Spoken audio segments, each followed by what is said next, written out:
आज हम हमारे कॉन्स्टिट्यूशन के प्रीएम्बल के यानी कि हमारी प्रस्तावना के बारे में पढ़ेंगे कि हमारी प्रस्तावना का क्या महत्व है और प्रस्तावना में क्या विचार दिए गए, क्या आदर्श दिए गए हैं, तो उसके बारे में हम आज पढ़ेंगे। तो हम स्टार्ट करते हैं हमारे प्रीएम्बल से, जो बिल्कुल स्टार्टिंग में है हमारी कॉन्स्टिट्यूशन के। तो ये हमारी कॉन्स्टिट्यूशन प्रीएम्बल स्टार्ट होती है। जो हमारी प्रीएम्बल स्टार्ट होती है वो इसी वर्ड से स्टार्ट होती है कि we the people of India. तो इसका मतलब ये है कि हम ये दर्शाया गया है कि जो कॉन्स्टिट्यूशन है वो भारत के लोगों द्वारा बनाया गया है, यानी कि भारत के लोग उसमें शामिल हैं। तो इसकी स्टार्टिंग में ही यह कहा गया है कि हम भारत के लोग, यानी कि ये जो संविधान का निर्माण है वो भारतीय लोगों के द्वारा किया गया है। तो हमारी प्रीएम्बल ऐसे है कि we the people of India have solemnly resolve the constitute India into a sovereign socialist secular democratic republic. तो इसमें ये वर्ड यूज़ किए गए हैं, मैं इनको वर्ड बाय वर्ड आपको एक्सप्लेन करता हूँ। सबसे पहला जो वर्ड यूज़ किया गया है वो है सोवरन। सोवरन का मतलब होता है संप्रभु। संप्रभु से हम ये लेते हैं, इसका मीनिंग ये है कि हम किसी भी फैसले के लिए, जैसे इंडिया किसी भी फैसले के लिए, वो चाहे आंतरिक मामला हो या फिर बाहरी मामला हो, इंटरनल हो या एक्सटर्नल अफेयर्स कोई भी हो, उसके लिए इंडिपेंडेंट है। लेकिन 1949 में जब इंडिया कॉमनवेल्थ का सदस्य बना, क्योंकि कॉमनवेल्थ का सदस्य बन गया था और उसने ब्रिटेन को इसका प्रमुख यानी कि अध्यक्ष मान लिया था, लेकिन इससे भारतीय जो संप्रभुता है वो भंग नहीं होती है। जो भारत की संयुक्त राष्ट्र में भी सदस्यता है, इससे भी भारत की संप्रभुता भंग नहीं होती है। तो हम अपने सीमा में के अंदर और हम विदेशी संबंधों में स्वतंत्र रूप से अपने निर्णय ले सकते हैं। ये इसका सोवरन का मतलब होता है। इसके बाद सेकंड वर्ड है सोशलिस्ट। सोशलिस्ट वर्ड है वो 1976 में 42nd अमेंडमेंट के द्वारा जोड़ा गया था। हालांकि इसके जो लक्षण हैं वो हमारे directive principles of state policy में पहले से विद्यमान थे। तो सोशलिस्ट का अर्थ है कि जो भारतीय समाजवाद अपनाया गया है भारत ने, वो ना तो साम्यवादी समाजवाद है जो राज्य के ऊपर आश्रित था, और ना ही जो भारतीय समाजवाद जिसको अपनाया गया है वो एक मिला जुला रूप है, जिसको लोकतांत्रिक समाजवाद भी कहा जाता है, जिसमें ना तो पूंजीवाद को ही ज़्यादा बढ़ावा दिया गया है, ना ही बिल्कुल साम्यवादी समाजवाद को अपनाया गया है।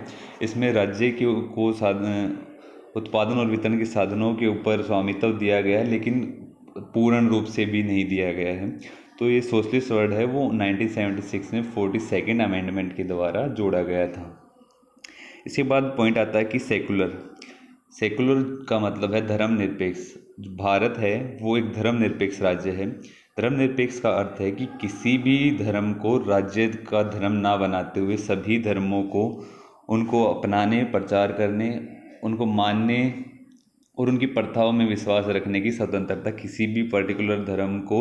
ये नहीं है कि धर्मनिरपेक्ष का मतलब ये नहीं है कि कोई उस कंट्री में कोई धर्म नहीं होगा। धर्मनिरपेक्ष का अर्थ है कि जो देश है वो सभी धर्मों का आदर करेगा, सम्मान करेगा, और किसी भी पर्टिकुलर किसी धर्म की अवहेलना नहीं करेगा, किसी का अपमान करने पर अपमान नहीं होने देगा, सभी के लिए समान व्यवस्था करेगा। ये हमारे फंडामेंटल राइट्स में भी दिया गया है। आर्टिकल 25 से 28 तक धार्मिक स्वतंत्रता का अधिकार दिया गया है कि कोई भी व्यक्ति किसी भी धर्म को अपना सकता है, उसका प्रचार कर सकता है, और उसके जो प्रथाएं हैं उनका पालन निर्बाध रूप से कर सकता है। उसके ऊपर कोई जब दबाव नहीं बनाया जाएगा, ज़बरदस्ती से किसी भी धार्मिक प्रथा का पालन नहीं करवाया जाएगा। इसके बाद हमारा पॉइंट है, इसमें आता है कि डेमोक्रेटिक का मतलब है कि हमारा जो देश है वो लोकतांत्रिक है। हमारी जो राज्य व्यवस्था है वो लोकतांत्रिक है, क्योंकि इसमें जो सर्वोच्च शक्ति है वो जनता के हाथ में है। जो हमारी सरकार चुनी जाती है वो भी डायरेक्टली जनता के द्वारा चुनी जाती है, और हमारे कॉन्स्टिट्यूशन में जो व्यवस्था की गई है कि जो सरकार चुनी जाएगी वो जनता के द्वारा प्रत्यक्ष रूप से चुनी जाएगी। जो लोकतंत्र होता है वो दो प्रकार का होता है, एक प्रत्यक्ष और एक अप्रत्यक्ष। जो प्रत्यक्ष लोकतंत्र है उसका एक एग्जाम्पल हमारे पास है स्विट्ज़रलैंड। स्विट्ज़रलैंड में बिल्कुल डायरेक्ट डेमोक्रेसी की व्यवस्था की गई है, क्योंकि उसमें चार जो स्तंभ बनाए गए हैं डेमोक्रेसी के, उसमें है रेफरेंडम, इनिशिएटिव, इसके बाद है रिकॉल और प्लेबिस्सिट। तो उसमें ये है कि उनको डायरेक्ट चुनते भी हैं और वो डायरेक्ट ही हटा भी सकते हैं, उनको वापस बुला सकते हैं। इसके बाद आता है दूसरा पॉइंट कि अप्रत्यक्ष यानी कि इनडायरेक्ट। इनडायरेक्ट में ये होता है कि जो लोकतंत्र है वो लोगों के द्वारा चुने गए व्यक्तियों के द्वारा स्थापित शासन चलाया जाता है। लोकतंत्र का मतलब यही होता है कि लोगों के लिए लोगों के द्वारा शासन लोकतंत्र कहलाता है। अप्रत्यक्ष लोकतंत्र में जो सर्वोच्च शक्ति का इस्तेमाल होता है वो लोगों के द्वारा चुने गए प्रतिनिधियों द्वारा होता है। तो ये लोकतंत्र की व्यवस्था हमारे प्रीएम्बल में ही हमें बताई गई है। इसके बाद वर्ड आता है रिपब्लिक। रिपब्लिक का मतलब होता है गणराज्य, गणतंत्र।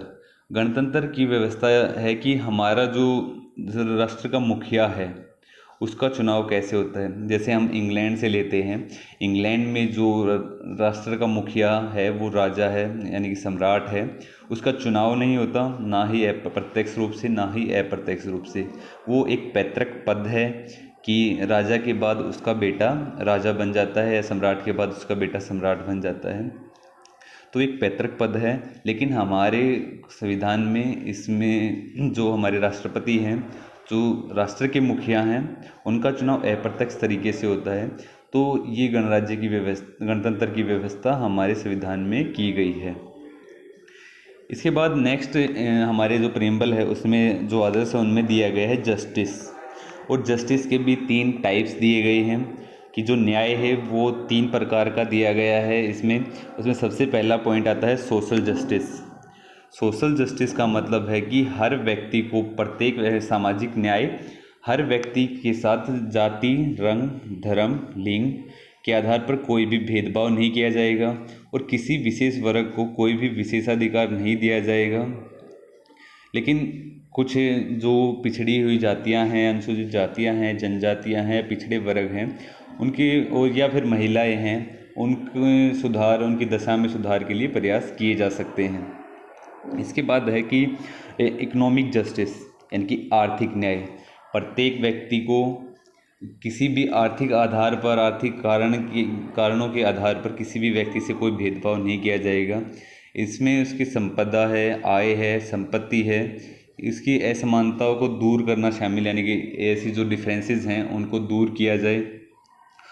और यह जो है वो सामाजिक और आर्थिक न्याय है वो एक समानुपातिक हैं, वो आपस में प्रोपोर्शनल चलते हैं। इसके बाद थर्ड पॉइंट है, थर्ड प्रकार का जो न्याय यानी कि जस्टिस दी गई है वो है पॉलिटिकल जस्टिस यानी कि राजनीतिक न्याय।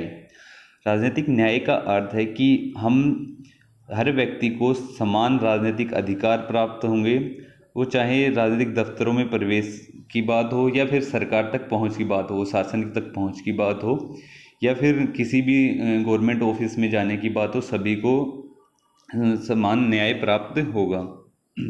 और जो हमारा आर्टिकल 14 भी कहता है कि सभी जो कानून के समक्ष हैं वो सभी समान हैं। और पॉलिटिकल जो जस्टिस है उसमें ये पॉइंट भी आता है कि कोई भी व्यक्ति जिसकी एक पर्टिकुलर एज हो गई है और जो दिए गए हमारे कॉन्स्टिट्यूशन में दी गई कंडीशंस को पूरा करता है वो चुनाव लड़ भी सकता है, वो वोट भी डाल सकता है। तो इसके बाद जस्टिस के बाद हमारे पास पॉइंट आता है लिबर्टी। लिबर्टी का मतलब हमारे पास है स्वतंत्रताएं। स्वतंत्रताओं में भी सबसे पहला है कि लिबर्टी ऑफ थॉट, यानी कि स्वतंत्रता है हमें सोचने की, हमारे विचार करने की हमारी स्वतंत्रता है।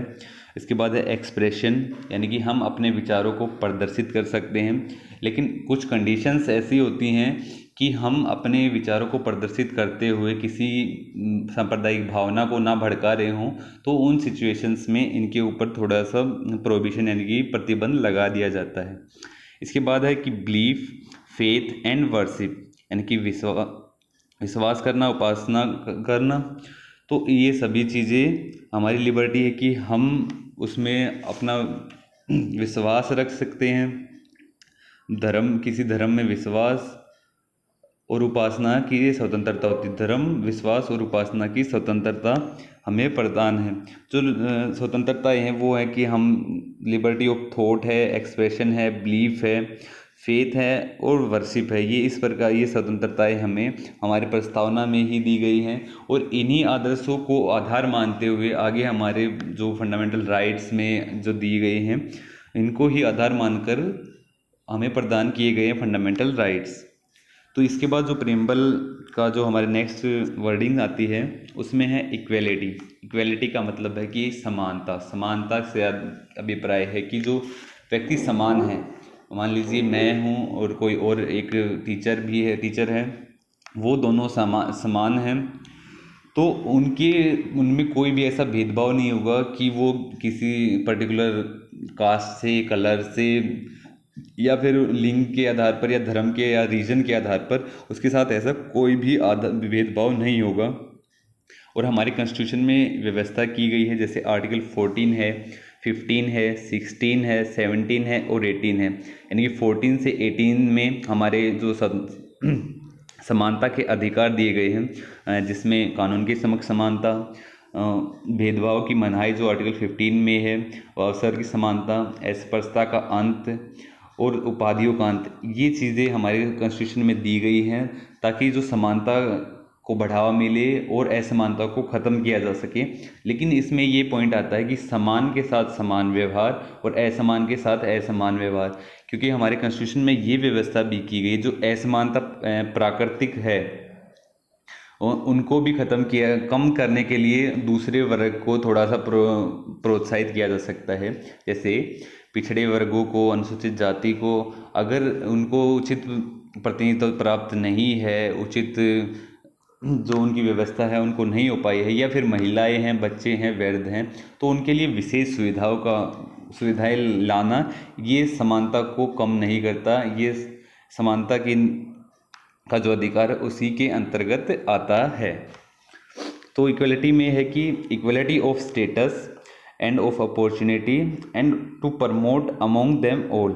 ये कहता है कि जो समानता है उसमें किसी भी व्यक्ति के जो सभी का स्टेटस है, जो विशेषाधिकार हैं या उनको जो अवसर प्रदान किए गए हैं, उन सभी को एक जैसे अवसर प्रदान किए जाएं, किसी के साथ किसी भी प्रकार का भेदभाव नहीं किया जाए।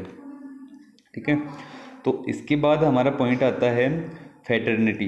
फ्रेटर्निटी का मतलब है बंधुत्व यानी कि भाईचारा। जो ये 3 वर्ड हमारे पास आए हैं, स्वतंत्रता, समानता और भ्रातृत्व यानी कि भाईचारा, जो फ्रेटर्निटी है, ये तीनों वर्ड हमें फ्रांसीसी क्रांति यानी कि जो 1789 में फ्रांसीसी क्रांति हुई थी उससे उत्पन्न हुए थे, और हम फ्रांस के जो संविधान है उससे एज इट इज़ हमने ग्रहण किए हैं। हालांकि जो डेफिनेशंस हमने दी हैं और जो फ्रांस के कॉन्स्टिट्यूशन में दी हैं उनमें डिफरेंसेस हैं। तो फ्रेटर्निटी के बाद में आता है कि assuring the dignity of the individual, यानी कि प्रत्येक का व्यक्तिगत जो आत्मसम्मान है उसको सुरक्षित करना।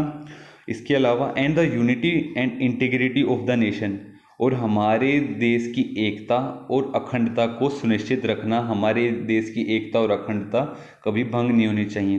तो इसमें अभी मैं एक बात और बताता हूँ कि जो इंटीग्रिटी वर्ड यूज़ हुआ है अभी, वो भी हमने 1976 में जोड़ा है 42nd अमेंडमेंट के द्वारा।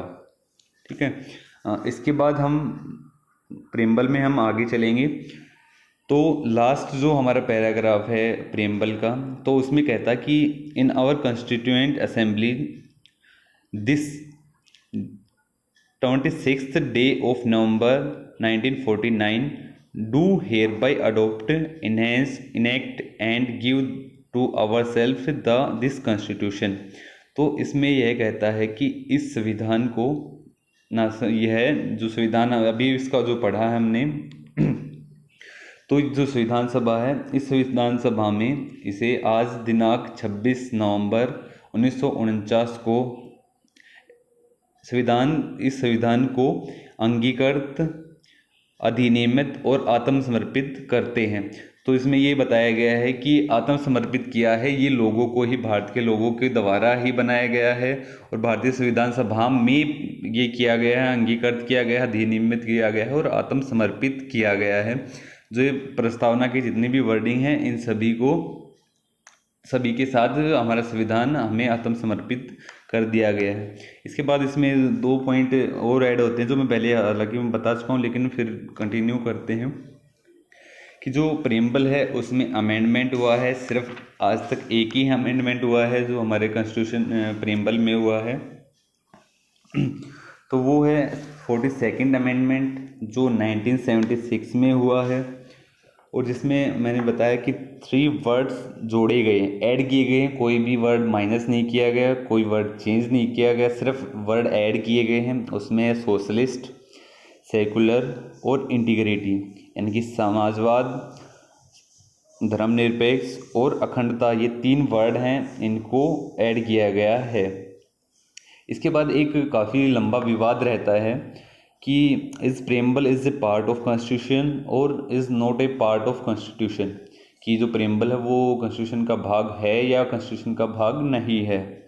तो इसमें काफ़ी विवाद रहा है। 1960 में सबसे पहला विवाद उत्पन्न हुआ। 1960 में एक बेरुबारी संघ मामला था, उसमें उच्चतम न्यायालय ने कहा कि जो प्रस्तावना है वो संविधान में निहित है, निहित सामान्य प्रयोजन को दर्शाता है और इसलिए संविधान निर्माताओं ने इसे एक कुंजी के रूप में माना है। इसके अतिरिक्त अनुच्छेदों में प्रयोग की गई व्यवस्थाओं के अनेक अर्थ निकलते हैं। तो इस मामले में उच्चतम न्यायालय ने कहा कि प्रस्तावना की जो विशेषता को स्वीकारने के लिए इस उद्देश्य के बारे में व्याख्या की कि जो उच्चतम न्यायालय ने प्रस्तावना को इसका भाग नहीं माना कि यह संविधान का भाग नहीं है, हालांकि ये इसको एक कुंजी माना कि कुछ अगर भागों में किसी भी पार्ट में अगर कोई भी समझ नहीं आता है तो प्रस्तावना को के आदर्शों को समझते हुए उसको रिजोल्व किया जा सकता है। लेकिन 1973 में केशवानंद भारती मामला आया और उसमें कहा गया कि उच्चतम न्यायालय ने ही अपना निर्णय पलटते हुए कहा कि जो प्रस्तावना है वो संविधान का अति महत्वपूर्ण हिस्सा है और उच्चतम न्यायालय ने व्यवस्था दी कि प्रस्तावना संविधान का आंतरिक हिस्सा है। संविधान के जो अन्य भाग हैं उसी की तरह इसमें भी बदलाव किया जा सकता है। इसके अलावा इसमें 2 पॉइंट और भी हैं कि जो प्रस्तावना न तो विधायिका की शक्ति का स्रोत है, जो प्रस्तावना वो ना तो हमारी संसद को कोई शक्ति दे रहा है, न ही उसकी शक्ति पर प्रतिबंध लगाने वाला, ना ही उसके ऊपर कोई प्रोविशन करता है, उसकी शक्तियों में कोई कमी करता है। इसके बाद दूसरा पॉइंट है कि यह गैर न्यायिक है, यानी कि कोई जस्टिफिकेशन इसके अगेंस्ट हम कभी किसी न्यायालय में नहीं जा सकते और इसकी व्यवस्थाओं को, जो हमारे प्रेम्बल की व्यवस्थाएं हैं, उनको किसी भी न्यायालय में चुनौती नहीं दी जा सकती। जो इसके अमेंडमेंट के बारे में है, अमेंडमेंट की हो सकते हैं इसमें, लेकिन एक पॉइंट ऐड किया गया है इसमें भी कि वो चीज़ें इसमें ख़त्म नहीं की जा सकती जो हमारे संविधान के मूल ढांचे को ख़त्म करती हो, उन चीज़ों को इसमें से नहीं हटाया जा सकता। ऐसा कोई परिवर्तन नहीं किया जा सकता जो हमारे संविधान के मूल ढांचे को प्रभावित करता हो।